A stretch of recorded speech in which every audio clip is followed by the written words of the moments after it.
Сәлеметсіздер ме? Сіздермен бүгін осындай өте әдемі 5 минутта жасалатын дайын жгутпен ободок жасап үйренетін боламыз. Ол үшін бізге бар жоғы 2 ақ зат керек. Осы бірінші основа проволокамыз, сымымыз және осындай жгут метрлеп сатады. Енді мына сымымызға жгутымызды айналдырып кіргізіп шығатын боламыз.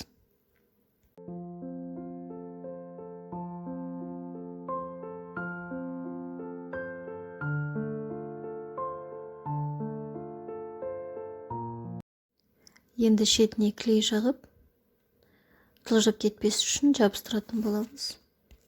Ободоктың екінші шетімен де дәл осылай сым біткен жерден кесіп, сымның шетіне клей жағып, осылай жабыстыратын боламыз.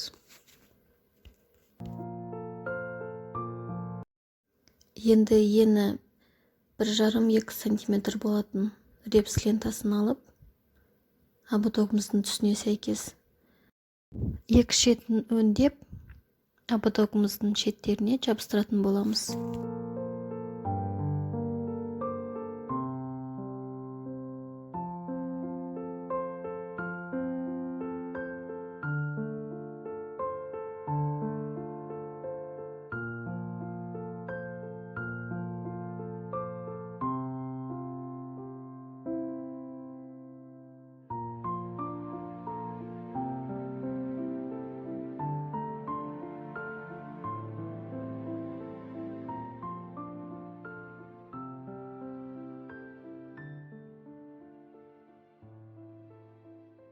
Осымен біздің ең жеңіл дайындалатын ободогымыз дайын болды.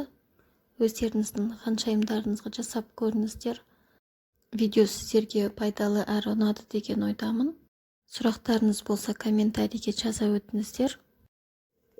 Келесі видеода жүздескенше қош сау болыңыздар.